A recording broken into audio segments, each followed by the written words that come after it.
J'ai une question pour vous. Est-ce que vous vous souvenez de la thématique de la deuxième vidéo de cette chaîne? Alors?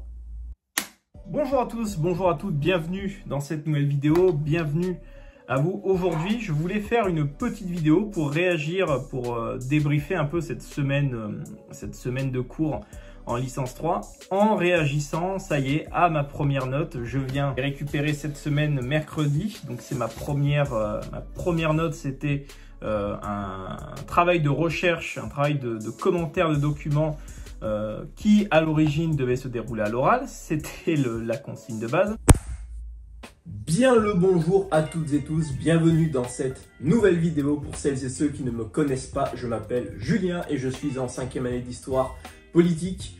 Et si tu as cliqué sur cette vidéo, c'est parce que tu te demandes peut-être comment faire, comment dois-je faire pour mieux retenir mes cours, pour mieux retenir une information essentielle pour un cours. Tu es au bon endroit, n'hésite pas tout d'abord à t'abonner, c'est important. Et si tout le monde est prêt, si tu es prêt, installe-toi confortablement, prends une boisson chaude et sans plus attendre, c'est parti pour la vidéo. Combien de fois ça nous est déjà arrivé d'arriver devant une copie, d'arriver dans un cours, le prof nous pose une question, on a la réponse, on pense avoir la réponse, mais on est incapable de ressortir l'information tout simplement.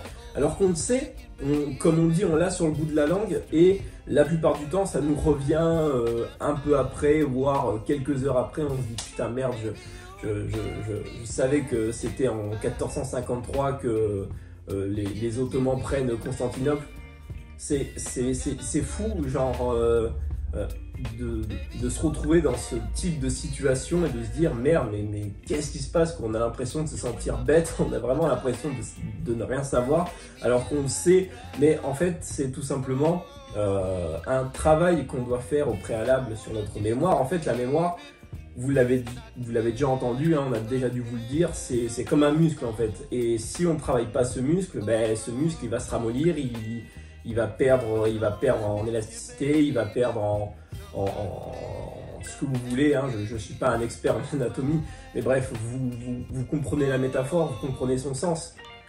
Si vous ne travaillez pas votre mémoire, jamais vous arriverez à retenir les informations essentielles pour un devoir, un partiel ou même un oral, parce que bon, à l'université, vous allez soit tomber sur un prof qui va vous expliquer que vous pouvez avoir vos notes pour un exposé, pour un oral, ou si vous avez moins de chance, vous allez tomber sur un prof qui va vous dire pas de notes, et là ce sera à vous de retenir, hein, ce sera à vous d'être capable de réciter, de connaître votre exposé, de connaître les informations qui sont présentes dans vos parties ou dans votre exposé si vous passez seul. Donc quel travail effectuer sur sa mémoire, hein, c'est clairement la thématique de cette vidéo. Je vais vous donner quelques conseils, quelques tips que j'ai moi-même expérimenté depuis le lycée, hein, pour la plupart, hein, donc ça va faire 8 ans maintenant. Donc c'est parti, voilà, c'est parti, ça y est, on commence maintenant. Je me souviens au lycée, je faisais quelque chose le soir généralement.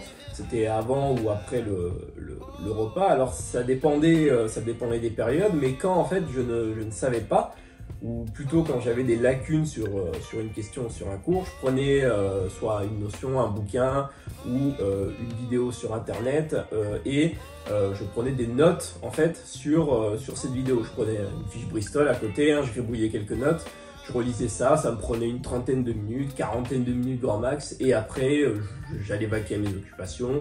Mais ça paraît pas grand chose, mais c'était quelque chose qui me permettait de retenir certaines informations avec lesquelles j'avais du mal en fait. Et aujourd'hui à l'université c'est toujours le cas. La quantité d'informations est bien plus importante évidemment qu'au lycée, même si au lycée c'est déjà pas mal, mais à l'université c'est bien plus conséquent. Et notamment quand on arrive en première année et qu'on se retrouve confronté à des notions telles que Athènes à l'époque hellénistique, la Grèce classique, etc., les guerres du Péloponnèse, les guerres médiques. Bref, on est confronté en fait à des choses que l'on a très peu vues en fait avant. Hein. C'est-à-dire que moi, avant la première année de licence, la dernière fois que j'ai fait de l'histoire ancienne, c'était au collège, hein. C'était en 6e avec la Grèce antique, etc., le Panthéon, la mythologie grecque. Donc vous imaginez quand même qu'il s'est écoulé une bonne paire d'années avant que je me retrouve confronté à nouveau à l'histoire ancienne. Et ben ça a été un fiasco, hein. C'est pas compliqué, je crois que j'avais eu 6 de moyenne au TD, bref, le fiasco.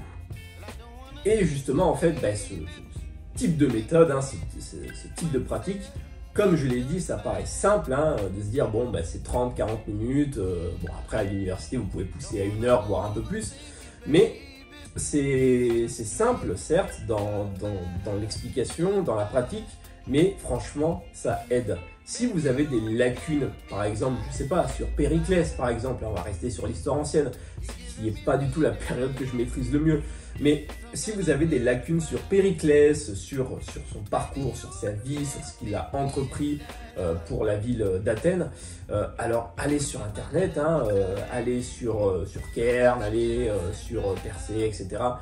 Voire même sur YouTube, hein, vous pourrez trouver du contenu intéressant. Vous prenez un extrait de chapitre, un article, une vidéo, et vous prenez des notes. Hein, voilà, vous prenez une Bristol ou une feuille, hein, tout simplement, et vous griffonnez des notes sur les choses pour lesquelles vous êtes le moins à l'aise, et vous relisez ces notes, parce que vous n'êtes pas sans savoir que le soir, on retient mieux. Hein, c'est-à-dire que lorsque l'on révise le soir, lorsque l'on lit quelque chose le soir et qu'on va se coucher, on aura tendance à mieux retenir l'information le lendemain. C'est-à-dire le lendemain, on s'en souviendra parce que notre cerveau aura imprimé cette information. Bon, ça, c'est un secret pour personne, hein, on le sait depuis longtemps. Mais le faire le soir, hein, avant ou après manger, c'est pour moi déjà le plus simple. Et surtout, je ne sais pas vous, mais moi j'ai une certaine affinité avec le travail en soirée ou tard en soirée. Pourquoi? Parce que je trouve que l'ambiance nocturne, l'ambiance du soir, de la nuit est chill tout simplement, c'est reposant parce qu'il n'y a pas les bruits extérieurs, il n'y a pas ce stress que l'on peut avoir la journée avec merde, je dois être à telle heure en cours, je dois être à telle heure à tel amphi. Tout dépend de vos affinités, mais si vous préférez le faire le soir, alors faites-le le soir. Si vous préférez le faire l'après-midi, alors faites-le l'après-midi. Si vous préférez le faire le matin, alors faites-le le matin. Bref, ça dépend vraiment de vos affinités en fait. Quel est le moment de la journée où vous vous sentez le plus à l'aise? Oui, parce que certes, je donne des conseils, etc. Je fais des vidéos, mais entre nous, il faut vous écouter à vous tout simplement. Hein. C'est-à-dire que c'est vous qui primez en fait. C'est pas parce que moi je dis qu'il faut réviser à 23 h que vous devez réviser à 23 h. Si vous vous sentez mieux de réviser à 22 h, 21 h ou 20 h, alors franchement, faites-le. Hein. Moi, c'est des conseils que je vous donne. Après, attention, ce sont des conseils basés sur mon expérience personnelle. Je trouve ça toujours intéressant de vous en faire part. Donc, c'est à prendre ou à laisser, évidemment. Mais moi, je vous conseille de faire ça. Vous vous retrouvez le soir, tranquille, hein, devant vos cours, devant votre ordi, devant vos bouquins, et vous prenez des notes. Voilà, vous prenez des notes sur une notion avec laquelle vous avez du mal, et vous relisez ces notes. Ça prend 30, 45, 50 minutes, 1 heure après l'université. Comme j'ai dit, on peut pousser un peu plus. Mais c'est clairement une méthode, moi, qui m'a parfois beaucoup aidé. Notamment au lycée, notamment aussi à l'université, évidemment, en licence. C'est moins le cas en master parce que la part de cours à prendre est moins importante, puisque nous, en master recherche, la priorité, c'est notre mémoire de recherche, évidemment. Mais ça vaut aussi, hein, parce que vous n'êtes pas sans savoir que pour écrire un mémoire, il faut lire beaucoup, hein, et pas que 2 ou 3 bouquins. Donc des fois il faut reprendre des notes sur des articles parce qu'on n'est pas sûr de s'en souvenir le lendemain ou le surlendemain lorsque l'on va analyser, lorsque l'on va écrire. Donc ça s'applique au final à tous les niveaux, ce type de méthode. Hein. Vous prenez des notes, vous relisez et vous allez voir au fur et à mesure, votre mémoire va tout simplement s'améliorer. Vous retiendrez bien mieux les éléments, vous retiendrez bien mieux les informations essentielles pour un examen, pour un écrit, pour un oral. Et comme je l'ai dit bien évidemment, si vous êtes saoulé d'être dans vos cours, d'être dans un livre, alors n'hésitez pas à aller sur du contenu vidéo. N'hésitez pas à consulter parfois les documentaires d'Arte qui sont très bien, qualité incroyable. Non mais vraiment, genre je me souviens en première, on avait été avec l'option cinéma dans un voyage à Paris. Et on avait visité le siège d'Arte à Paris, les studios, etc. Donc du coup, franchement, une anecdote, voilà, c'est une anecdote, mais franchement, les documentaires d'Arte sont très bien. Et il y a du contenu très quali, très intéressant sur YouTube que vous ne devez pas hésiter à consulter si vous êtes saoulé d'être dans des bouquins, etc. Parce que je peux comprendre qu'à un moment donné, on en a marre de lire, hein, ça devient monotone, ça je peux le comprendre. J'ai fait un bac L, donc du coup, croyez-moi, hein, quand vous devez vous avaler le Notre-Dame de Paris de Victor Hugo, qui est très bien, hein, qui est un classique de la littérature française, mais quand vous devez vous avaler 200 pages de description de la ville de Paris au XVIIIe siècle, pavé par pavé, rue par rue et porte par porte, croyez-moi, vous êtes assez vite saoulé de la lecture, genre vraiment.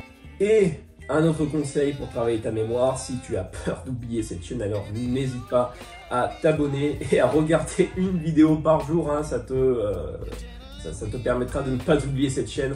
Non, je plaisante, mais vraiment, n'hésitez pas à vous abonner, à partager, à liker, on n'oublie pas le pouce en l'air.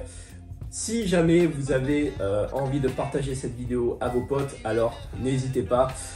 Si vous avez des conseils, si vous avez envie de partager vos expériences dans ce domaine-là, dans le domaine de la mémoire, de retenir, est-ce que vous avez des conseils à donner, alors n'hésitez pas à le faire dans l'espace commentaire, ce sera très intéressant de débattre avec vous. Les réseaux sociaux, Instagram en barre de description, JEtudiant, ça n'a pas changé. Moi je vous dis à la prochaine, on se retrouve très bientôt sur YouTube pour de nouvelles vidéos. C'était Julien Étudiant, bon courage pour la suite. Ciao!